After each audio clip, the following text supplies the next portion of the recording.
So thank you guys for joining our last meetup of the year. My name is Nisi, one of the co-hosts, and Ryan Wagers, the other co-host. We're both investors in the area. I would love commercial real estate. So thank you if it's your first time here. We've been running the meetup for a little bit over a year, just seeing the great demand in the area for real estate in general. And we want to bring more people along the journey, whether you're passive investors, active investors, or just part of the business in general. I'll do a quick introduction of myself. I'm the founder of Life Mission Capital. We help folks passively invest into real estate, mostly commercial real estate, multifamily, short-term rentals, mobile home parks, and beyond. And Brian, would you like to do a brief intro as well? Yeah, I'm Brian Wagers, Elevate Commercial Investment Group, nationwide multifamily investment firm. I'm here locally in Northwest Arkansas, Rogers, Bentonville. We buy multifamily across the country, pool investors' money together to add value to multifamily. So appreciate you guys being here. And yeah, I can definitely say this first year or so has been really good. I've seen actually a lot of deals happen through here.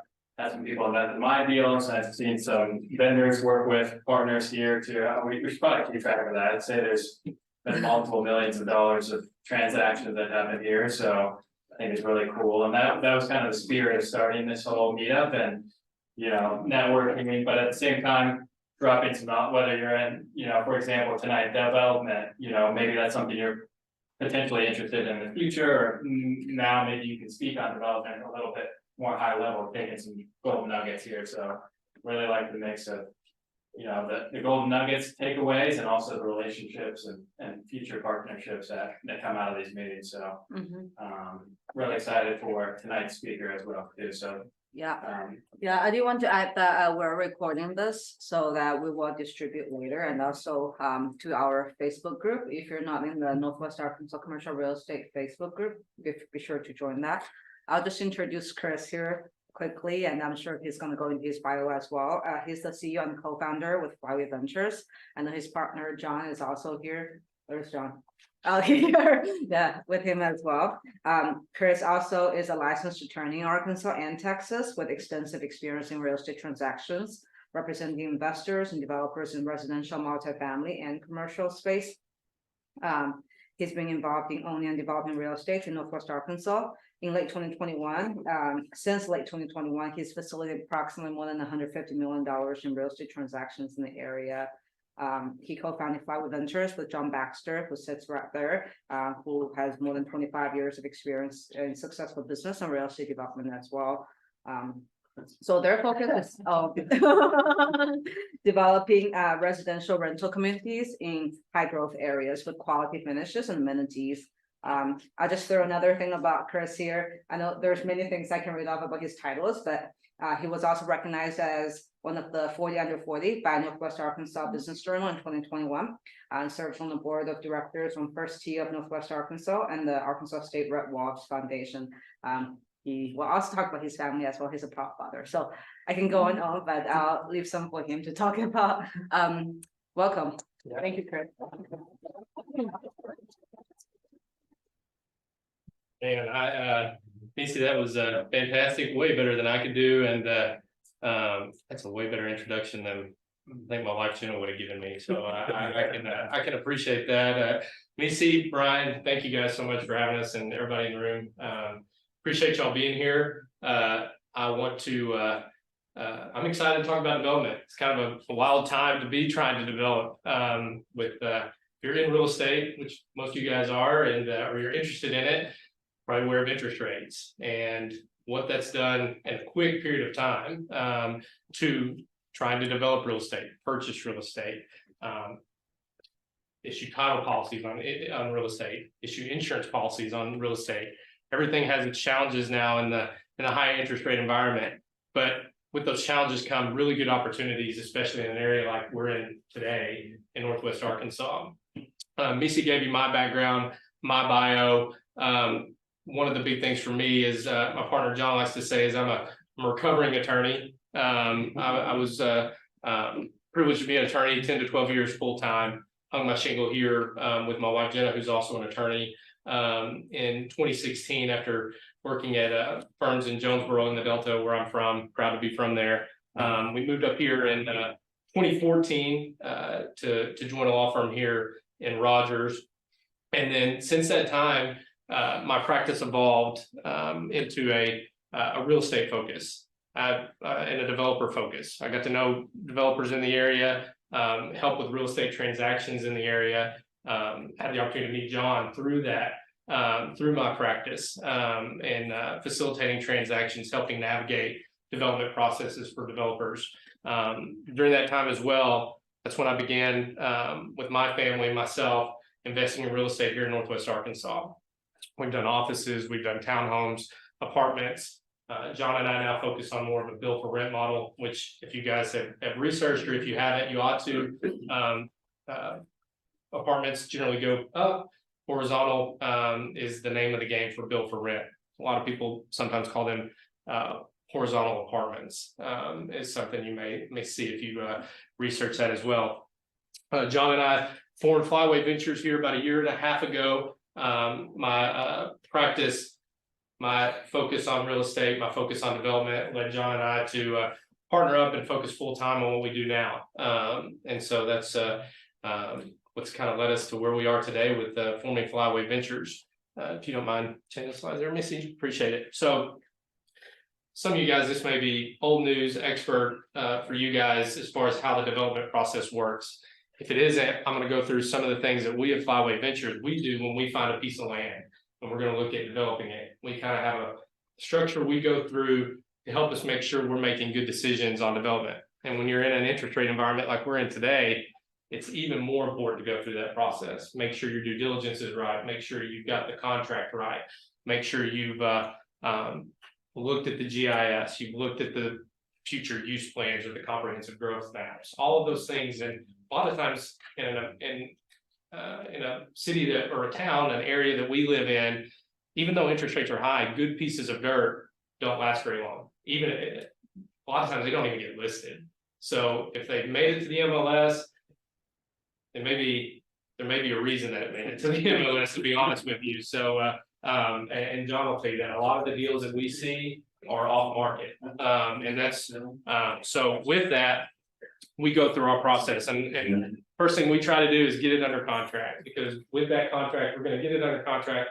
We're going to try to get 120 days of due diligence with an extension of maybe 30 more. If we can get 4 to 6 months for us to get our due diligence, get our zoning process. A lot of these kind of go together, right? Your zoning, a lot of times you got a piece of dirt that may be zoned industrial, agricultural, but the future use plan will call for a medium high density. We're going to go through that process. So we need that due diligence period to go through that. During that same time period, we get it under contract. We're going to focus on our equity raise, debt placement. We're going to call friends and family. We're going to call Brian. We're going to call Nisi. We're going to call and see how can we all work together. That's something that's really important for John and I, is anything we do is not transactional. It is relationships for us. We don't want to do one deal, never talk to you again, and just, that's it. Look at a piece of paper, sign a piece of paper, whatever that is. We want to build a relationship with everybody that we come along in the development process.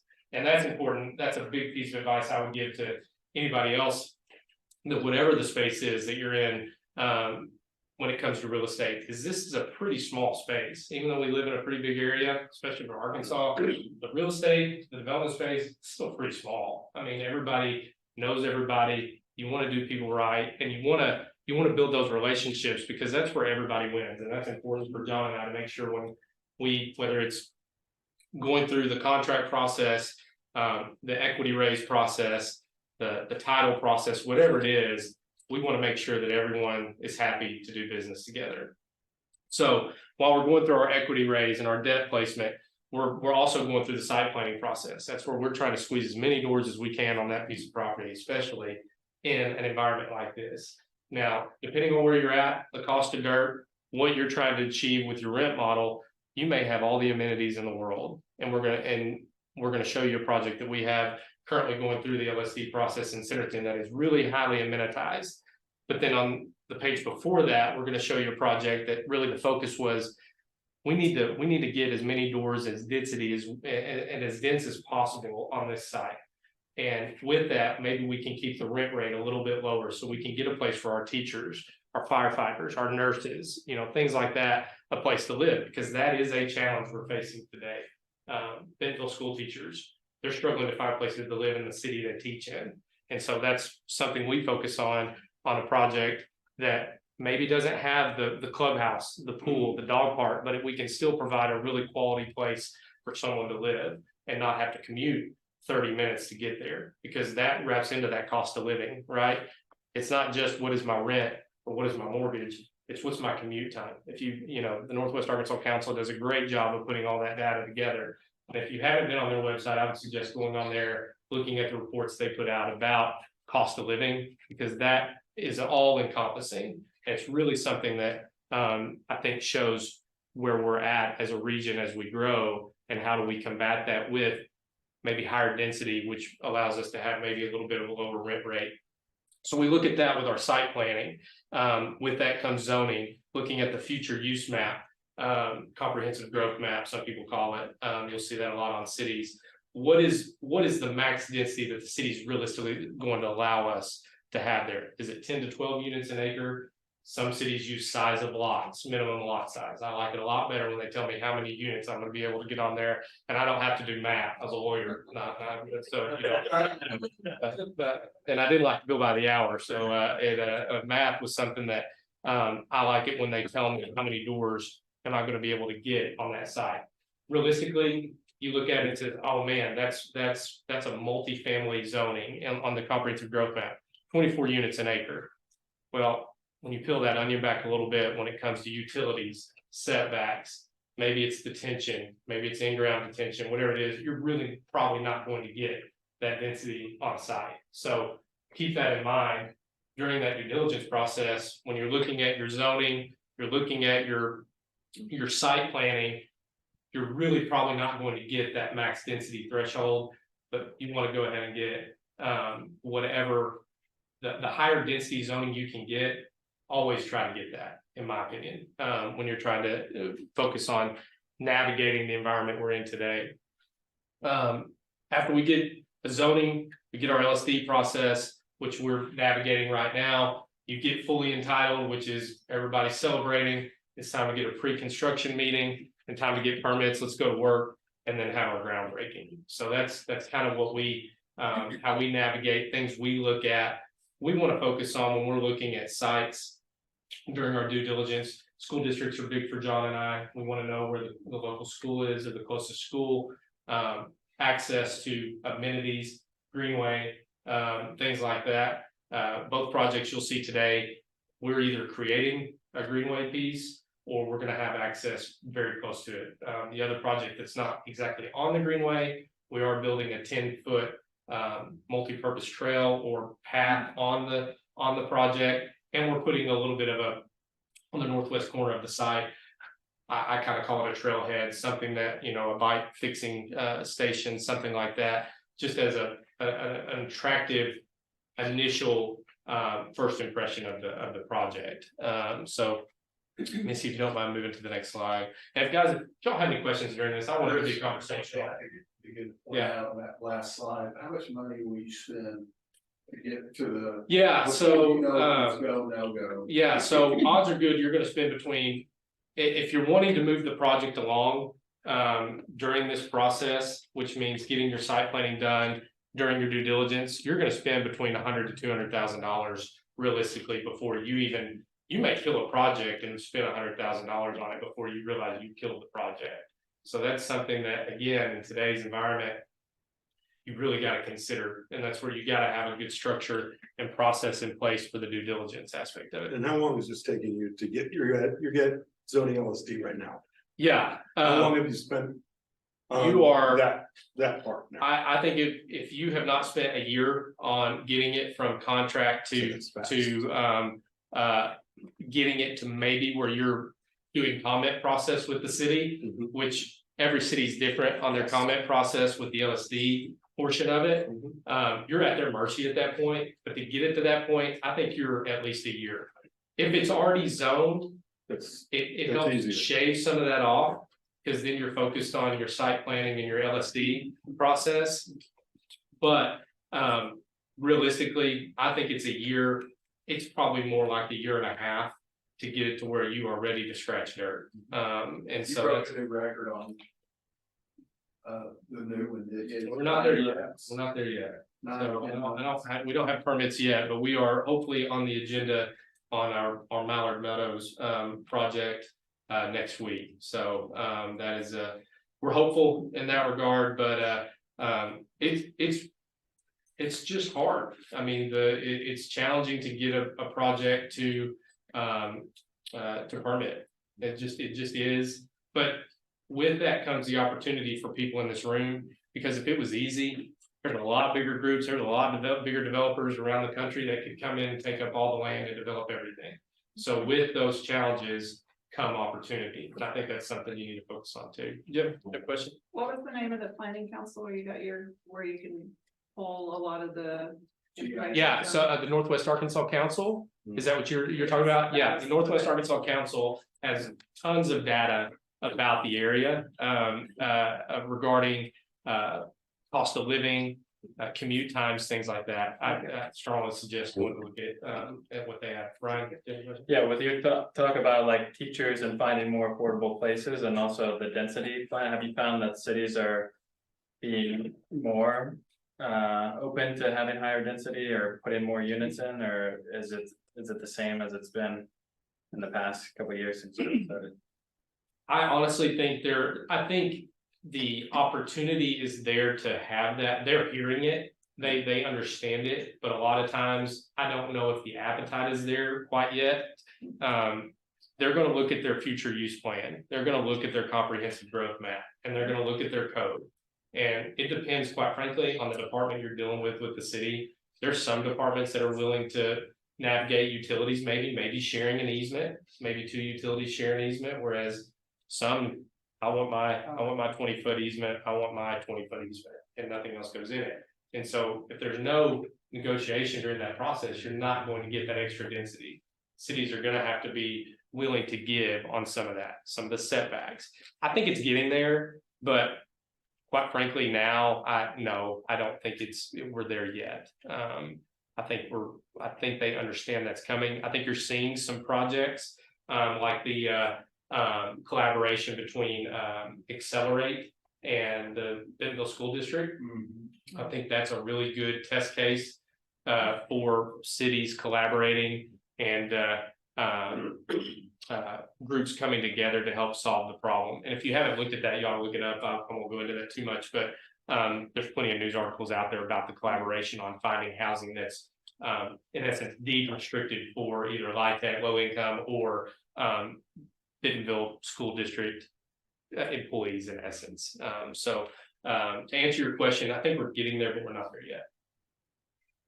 You don't mind going to the next slide, let me see. So what does today's environment do to a project? Why is it important that interest rates are 8%, 9%? It requires more equity. Guys, the cardinal sin is undercapitalizing a project, and that is a lot of people love to put in as little money as possible. We do too. Like, we want to put in as little equity as possible, because guess what? Brian shook his head here. The less equity you have, the better that return is going to be on that investment for your investors. But you got to be smart about it. And quite frankly, banks are forcing your hand in today's environment. It's 70% loan to cost, almost, period. If that would be a good loan today, would be 70% loan to cost. Loan to value, they're going to make you get an appraisal. It's a cool fee that you got to pay, and you're going to get a good appraisal in Northwest Arkansas, but it's going to be loan to cost is what the banks are going to focus on. So you're going to need more equity to get a project done. It's not just the requirement by the banks. It's also your debt coverage. I mean, the debt coverage is a bank requirement, but the equity that it takes at 9% to meet a simple debt coverage ratio of 1.2, 1.25, some banks are talking 1.3 debt coverage requirements. It just takes more. And we also look at it as a way for us as a GC or a GP, excuse me, on a project. It helps protect us too, guys. I mean, a lot of times when when money was free, 35% down would maybe get you non-recourse on your costs, 65% loan to cost. Today, I don't even know if non-recourse is even it's something that exists during development. But what that does for us is it helps protect us as a GP signing the note, having that additional equity in the project.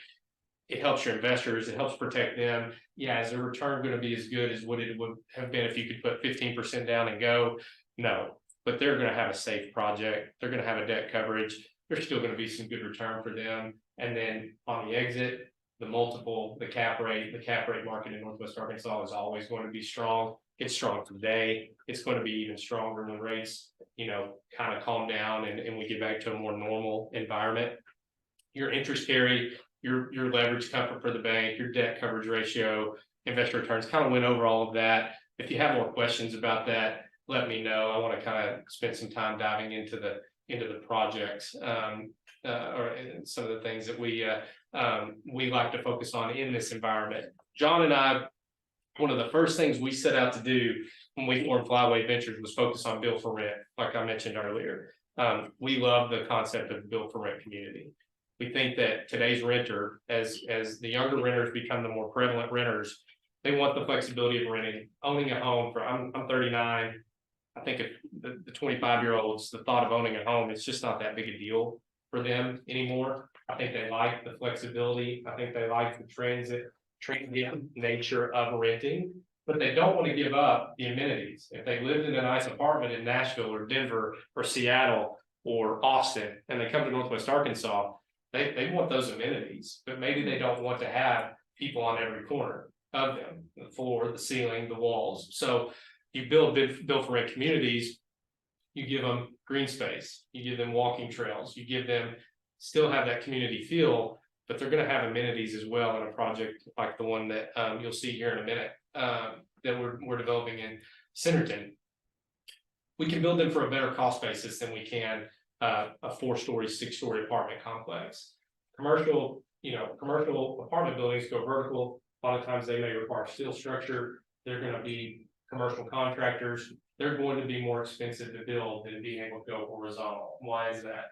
Sticks and bricks. That's kind of what we jokingly call it for built for rent communities.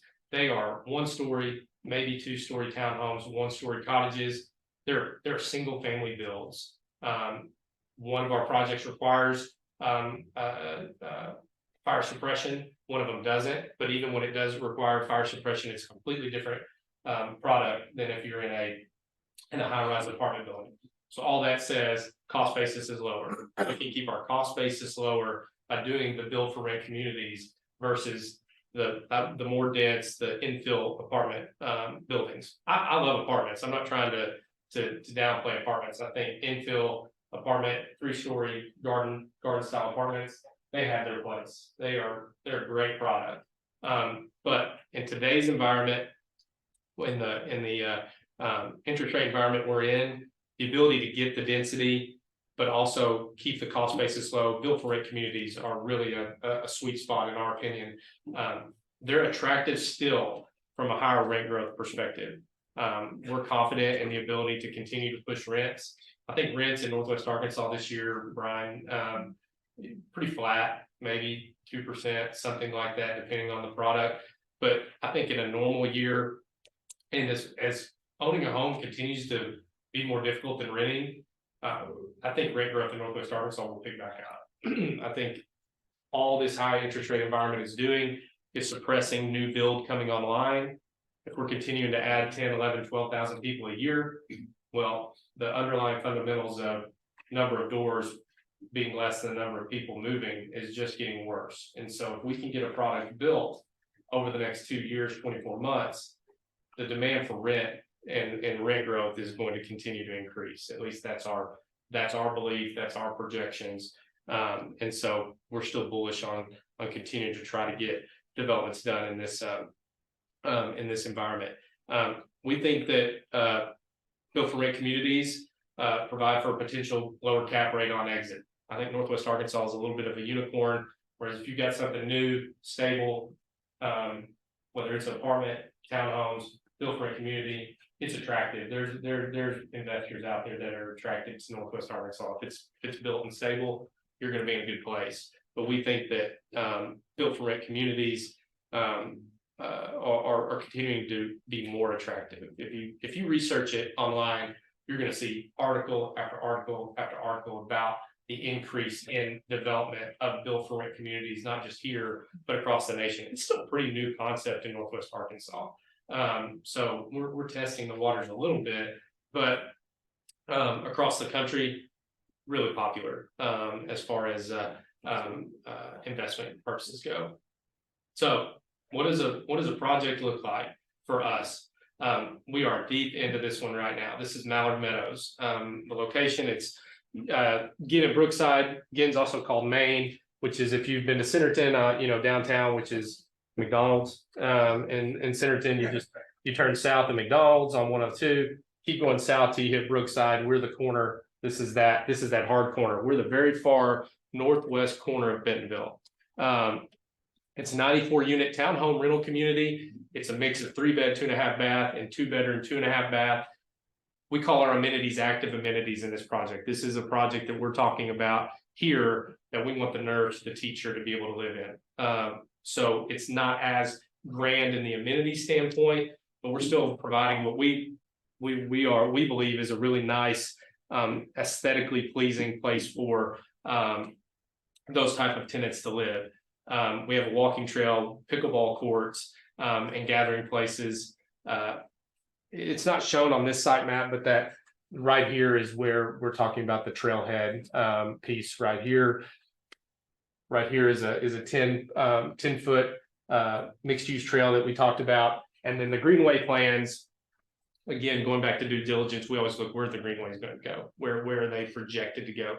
They're slowly going to be all around us in the next, as development continues, the faster development goes, the quicker the greenway is going to be to us, but we're going to help do our part in that, and we're going to be ready for it.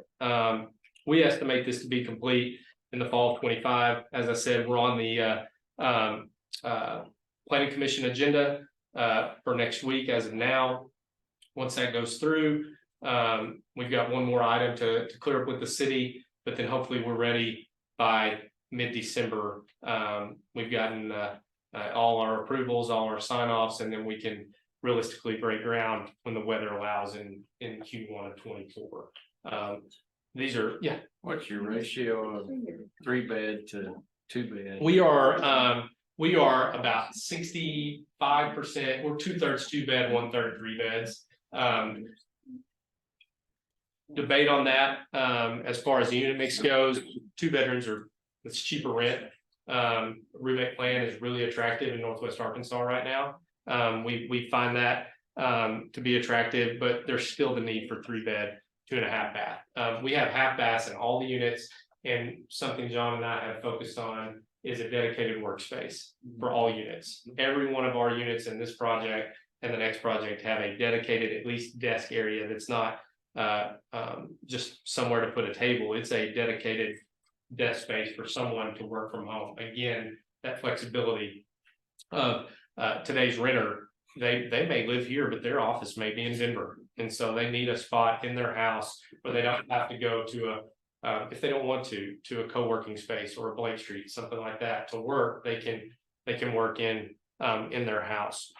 There's a 94 unit. Yeah. What's that development cost? This is we think a TDC for this development is $24 million roughly. I mean, that's a good ballpark guess.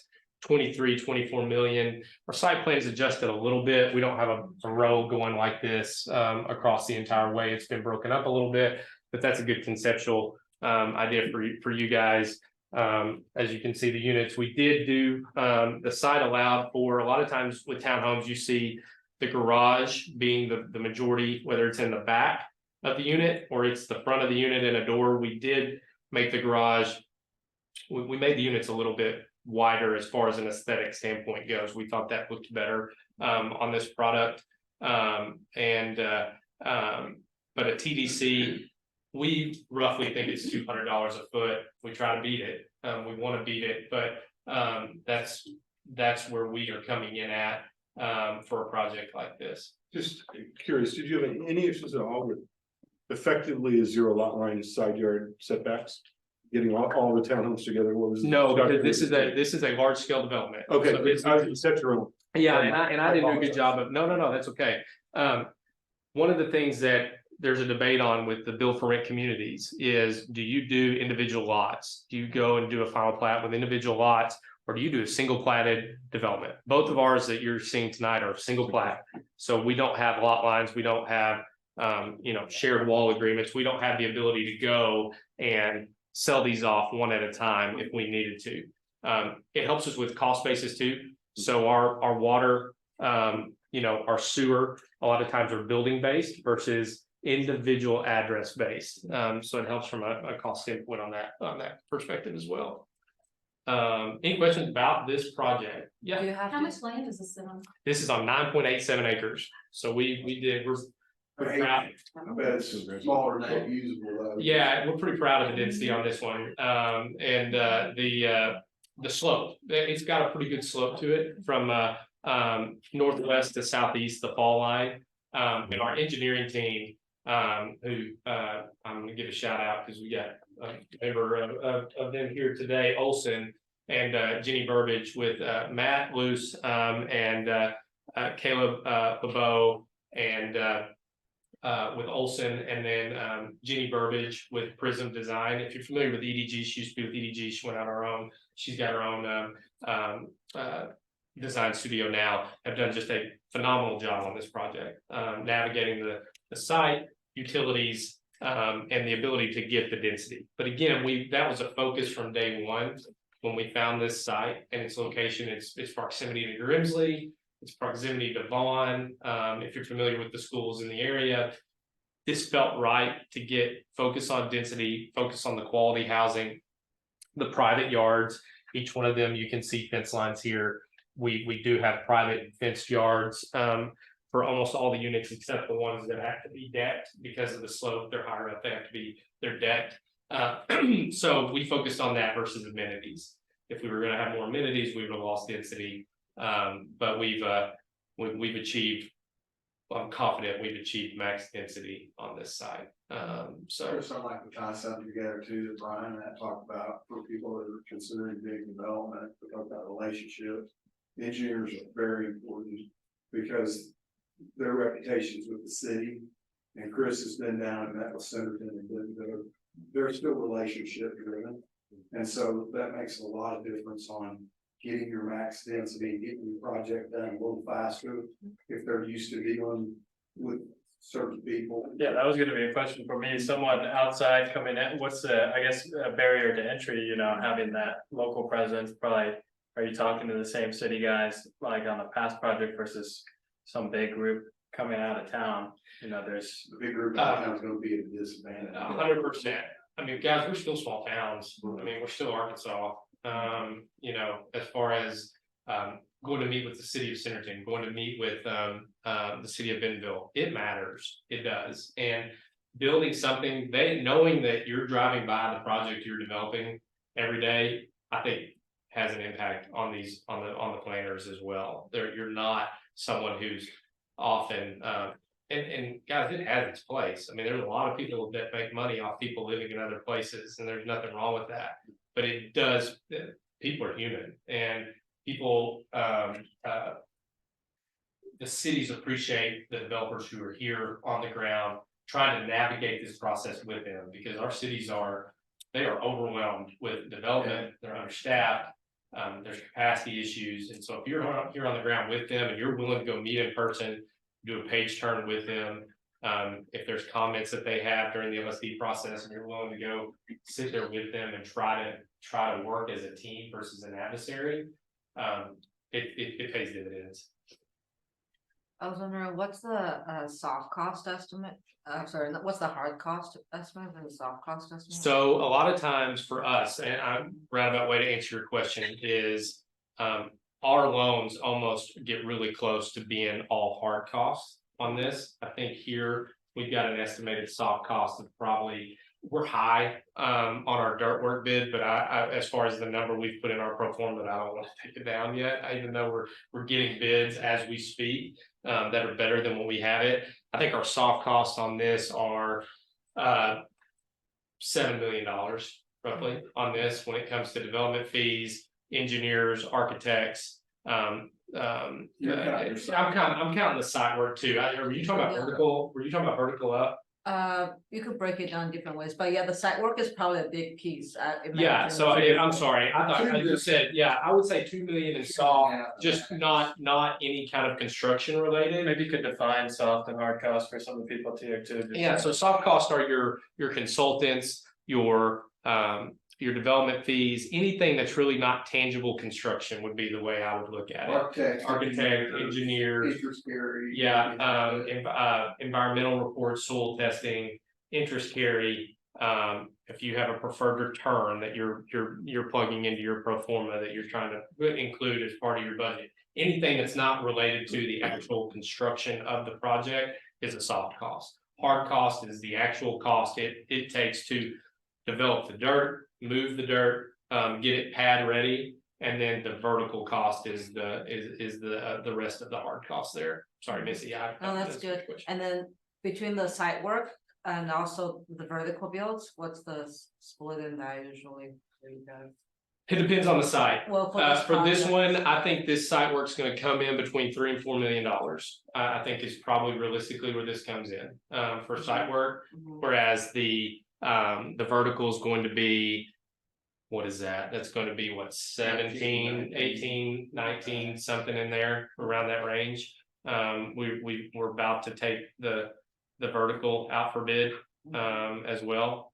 So that's kind of a good ballpark guess on that. We always have reserves as well when we're doing a pro forma. We have a startup cost line item, and we have we miss it line item, contingencies, 2-3%. You can go 5%. Some go 7%. I mean, it's just completely what your comfort level on that. Yeah, it's going to be used. It seems like if you put it in there, magically you happen to have to use it. So maybe if I put 0 in there, I won't. Yeah, exactly. So again, we kind of go back to that $200 a foot. I want to say this one's maybe 202, something like that. With our high dirt number, we're probably going to beat that as far as that goes. But that's kind of a rough guess. Yeah. Is your fund set up for accredited or non-accredited? We are all accredited. That for us, anytime we raise money for this project or the next one, you'll see it's all accredited investors. And they're both full. Yeah. Yes, both projects are fully funded on this. All right, this is the landing at Syndication. It's technically going to have a different name because City of Syndication's kind of asked us, but we're still sticking with it for now. This is on Kimmel Road. It's actually 447 Kimmel Road. If you're familiar with the Featherston subdivision, the smaller homes that are there on Kimmel, east or west Greenhouse Road. It is if you keep going past that, you'll run into us before you get to Main Street. This is a 170 unit townhome built for rent project. I'm gonna get on this side if you don't mind, so I can walk through kind of the project itself. It's a mix of 3-bed, 2-bed townhomes and 3-bed, 2-bed and 1-bedroom cottages. It's a full amenity package, including a clubhouse, pool, dog park, walking trail, gathering places. This is realistically going to be fully completed probably in spring of 26. That we are able to phase the build. It's not a mandatory phasing. Sometimes you hear phasing, and it's like, we're gonna build this all the way, we're gonna build this all the way, we're gonna build this all the way. This is a phasing where we have our team, the engineering group on this one is Bowman out of our group from Bowman is out of Charleston, South Carolina.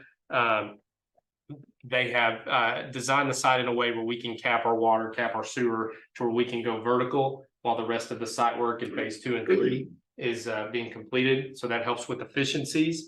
Today's environment, that's important. So that allows us to go vertical on phase one, while phase 2 and 3 are continuing to be developed from a dirt work standpoint.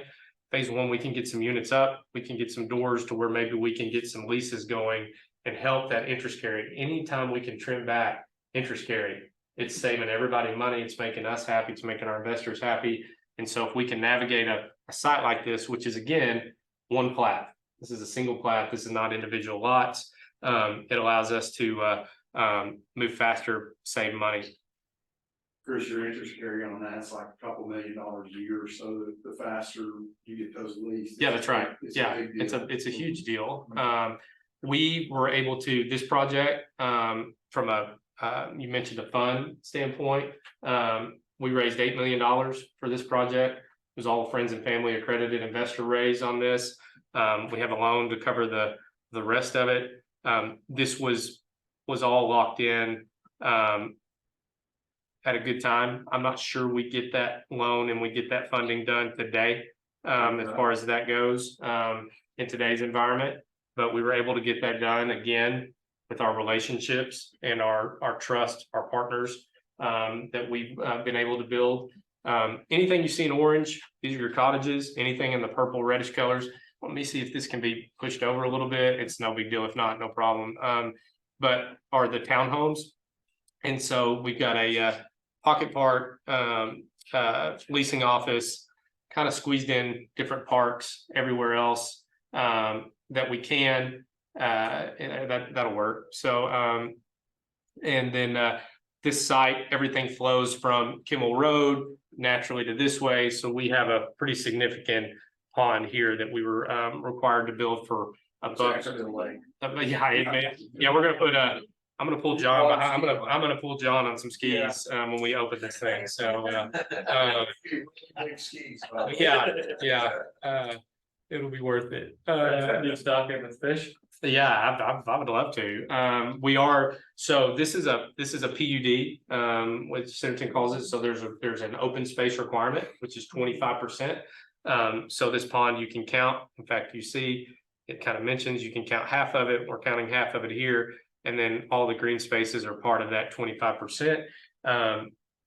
That's one of the topics we're negotiating them right now is what can we count as our open space? The code is not real clear. So we're working through that with them right now. But those are the types of things you've got to go see them in person, look at the table, say, hey, we're on the same page here. How can we, what do you want to see that maybe we can give on to help us give here? Because open space, if we have to have more, we're going to lose density. And we don't want to do that. We want to keep our density again, because in today's environment, the more doors we can have, the more rent we can cash flow, the better it's going to be for the project at today's rates. So I love this project. I think this is going to be a really good addition to the city of Centerton. I think it's something that's new for them. It's new for to some extent for Northwest Arkansas. There's people doing this, but all of these are rear loading, by the way. So anytime you see here and here, these are all rear entry. So when you walk out your front door, you're going to see somebody else's front door. You're going to see green space. You're not going to see necessarily someone's garage. That's intentional for this project as well. Everything is garage oriented, rear loading, except for the duplexes. Those are on-street parking. These are just 1-bedroom units. So they're getting green space, but they are on-street parking, no garages, just simply from a cost standpoint. If you're a 1-bedroom unit, you park right in front of your unit and walk. So that was something that we navigated as well on this site. We've got this is Greenway here that we will be either fee and lieu or building ourselves as part of the project. But again, we think that today's environment, high interest rate environment, this is going to be a really attractive product for a renter. Any questions on that one? The aesthetic of it too, by the way, is more craftsman. It's a craftsman style look. When you go through the community, we love the change in elevation where you do have cottages, you do have townhomes, but it is going to feel more of like a community versus John was called barracks or everything looking the same. The previous project, our topography is really going to help with that as well. They all do look similar. but the breakup in the buildings and the way the roads are going to kind of navigate, it's going to help alleviate some of that just barracks look to it as well. So this is a really high, this is hardy brick, solid surface counters, tile master shower, I believe. It's going to be a really nice product. It could be a for sale product. It really could, but it's obviously all a bill for rent. What's your square foot cost? This one is it's similar. It's a little bit less actually, but it is similar per foot. The townhomes give us a little bit of help, fewer walls, obviously, as far as exterior goes. The cottages are a little more expensive to build, just for it makes sense. You're having to complete all of the exterior for all the units versus, townhomes. Interior units don't have all 4 exterior walls, so this entire site is sprinkled. So it is fire suppression across the whole site because we only have, as of now, 1 ingress egress. For us, it didn't really matter. The price for this size of project, this is a $33 million project. Plus or minus is what this comes out to be. So Chris keeps telling everybody about development. This project has had lots of opportunities. It's a great site, a great location. We've faced, everything from our original budget on our dirt work. Our first bids came in double. And you're talking difference between 3 million and 6 million. And kudos to Chris and the team because they worked that backwards. But also, I think it's important to point out, a lot of times our cities around here get a bad rap to the point of densities and different things. Centerton and Bentonville, I think you would agree, have been amazing to work with. They've got their own set of issues and problems with our growth and stuff. But we've been real fortunate, like the 1 ingress egress, the different things that they've helped us with. You've gone and sat down with them. yeah. And it's just made a lot of difference, I think. And if you notice, we have future ability for them to be able to, when the neighbors expand, we'll connect. And so it's that issue is going to be alleviated at some point, but we've worked with them. There's no one there that's adversarial on purpose. I think they're hamstrung by their code that a lot of times isn't catching up with the rapid development, and then just their capacity. They are understaffed and they struggle to keep up. It's not that they don't want it and they're trying to find ways to sabotage your project.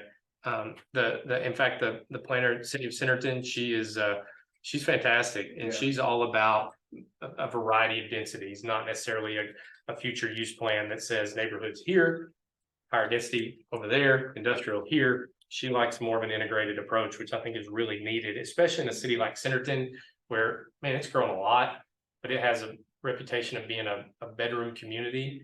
It needs amenities, and with amenities, you need density like this to help support those amenities. And if I urge you to go look at their future use plan, they've got some really cool stuff. They're doing cool in the things works. in Centerton.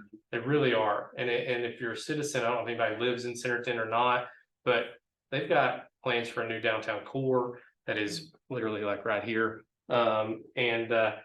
Just they're focused on trying to make that place better. And so it's exciting to see. They're new development, go sit down and meet with them. Yep, 100%. Worth it.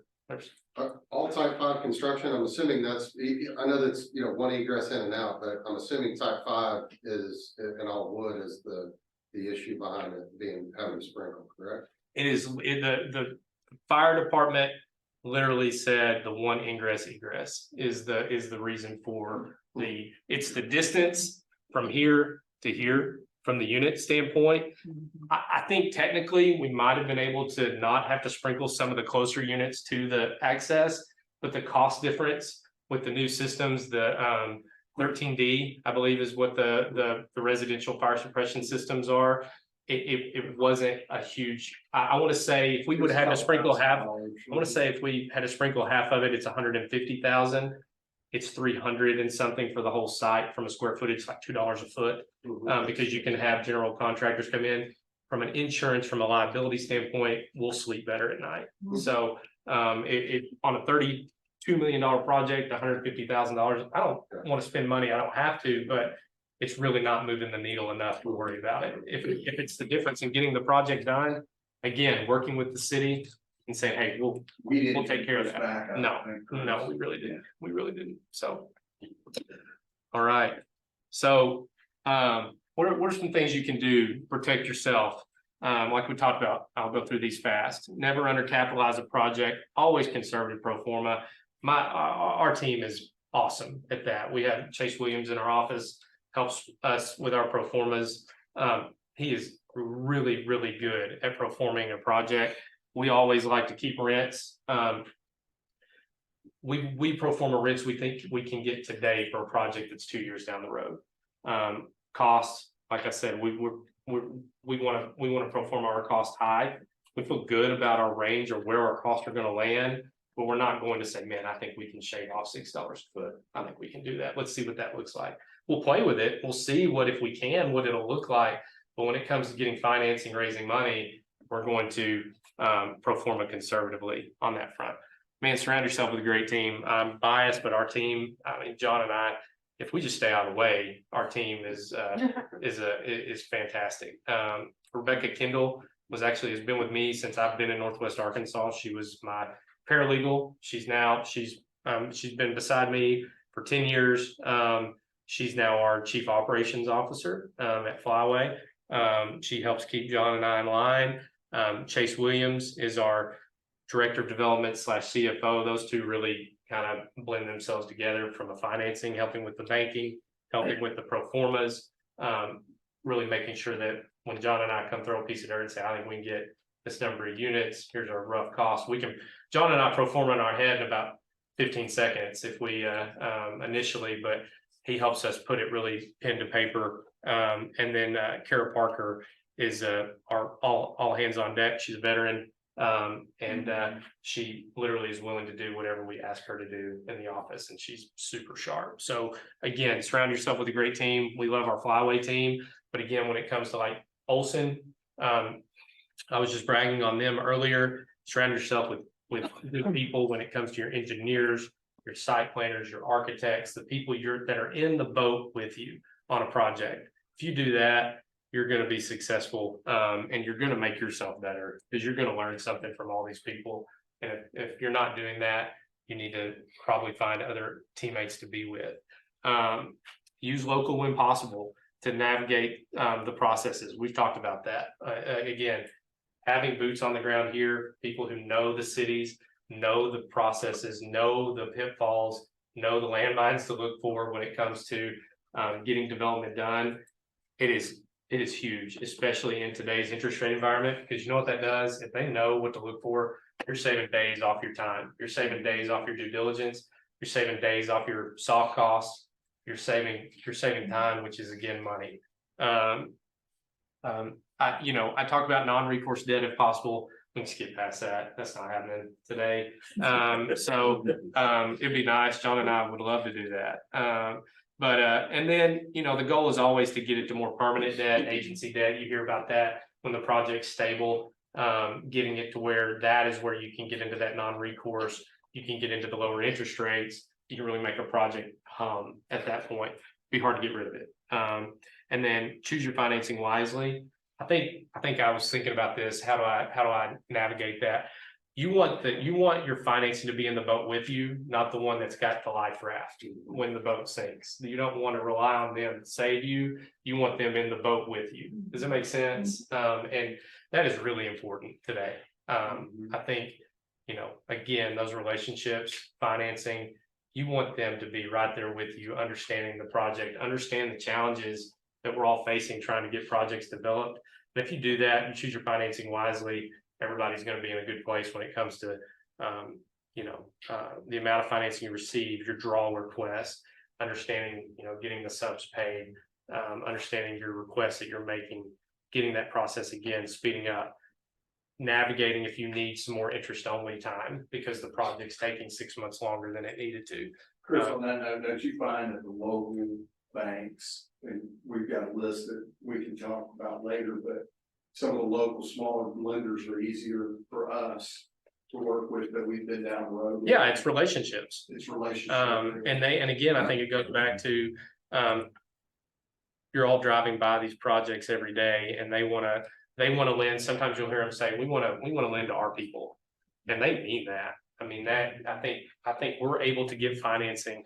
We have gotten on both of these projects. I'm not bragging, I'm giving facts. And I think it goes to John's relationships that he's built and the relationships we've built. And you guys have the same ones too, in that both of these projects, we've had multiple term sheets or commitment letters on them in today's environment. So that is something that we're proud of, because we're proud of they're confident in the project, they're confident in our underwriting, and they're confident in us. And so that's something that we're proud of, and we hope is the case for all of our projects. I think that goes to this last piece. Build something you live in. If you wouldn't live in it, odds are good you might not achieve the rent that you're looking for. If it's a build to hold.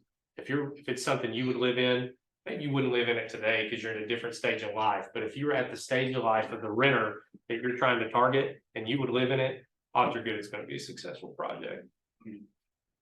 And then kind of a conclusion, development's hard. It's hard. I mean, it's fun. I love it. I love getting into the plans, and trying to navigate and learn the plans, visit with the Olson team, figure out the grading of the driveways, what's that going to look like, things like that. What does that do to the rest of the site? So it's challenging, but I love it. Something I preach all the time is anytime we face a challenge, it's a speed bump. It's not a dead end. You're not done. You don't have to turn around. You just ride that speed bump and you keep going forward. My team hears me say that a lot. People we work with on our projects, they hear me say that a lot of times. How do we navigate this speed bump? Might have to hold on a little harder on some of them. You might hit your head on the ceiling, but you're going to keep going forward and make sure you get the project done. I stole this one, but I really, really like it because I see it 3 times a week at Orange Theory. Goals or dreams with deadlines. I love that. I love it. You know, we all have a deadline. We don't know when it is, and we all have goals and we all have dreams. And so simply turn your dream into a goal, and you're going to achieve it. I'm confident in that. All these projects we do, everything we do in our office, it starts as a dream, but then you get to evolve it into a goal, and then you've got a deadline you got to meet, and then you're going to see a successful project. Remember why you do things. Why are you doing a development? There's some days in our interest rate environments that we're in today. Why the hell am I doing this? And so if you remember why you're doing it, you are literally impacting the growth of one of the fastest growing areas in the country. If you get developments in place and you do a good development, you get to drive by a project that you say, I had an impact on making sure that nurse had a place to live, so our healthcare got better. I had a place. We developed a place for a teacher to live. Our school districts got better. Our kids had better teachers. You know, things like that. If you think about that, if you think about why you're doing this, you're going to do good projects, and you're going to continue to push those projects forward. Build for the greater good. Build something you'd be proud to drive by. I want to make sure these goobers are happy to drive by when we. That's his why, by the way. Yeah. That's his why. It is. This is my wife Jenna, my son Hayes, my daughter Evie, and then my oldest Jones. So that's why we do what we do. Yeah. So, y'all have any questions? I'm not talking about them anymore. Appreciate y'all. Thank you so much. Thank you.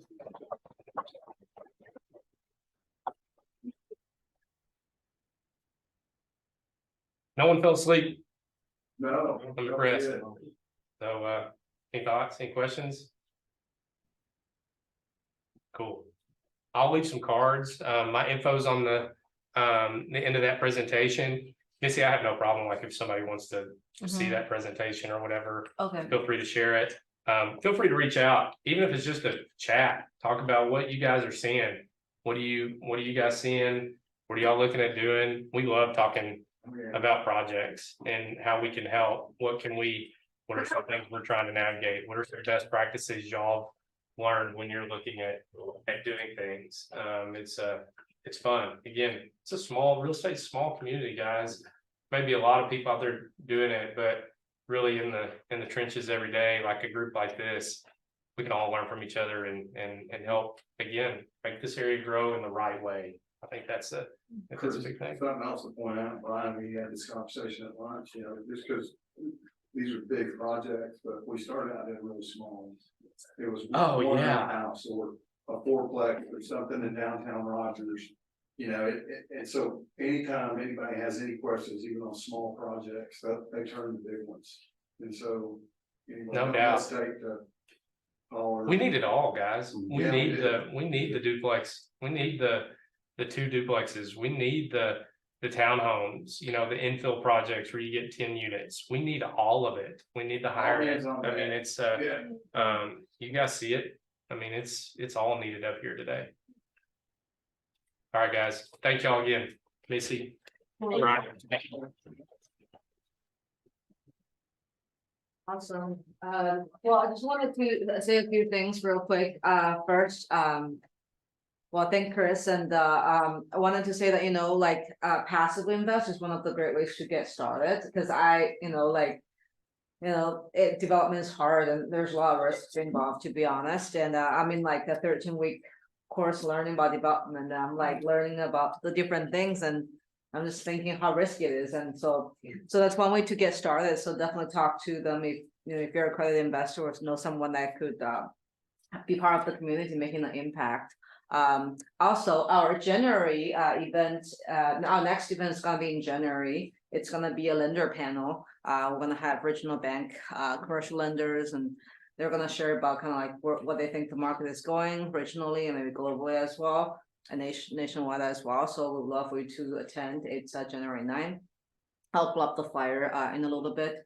But that's what we'll be marketing for next. Just want to thank you guys for attending, and also thank Dooley Group. I know they're not here for providing the space.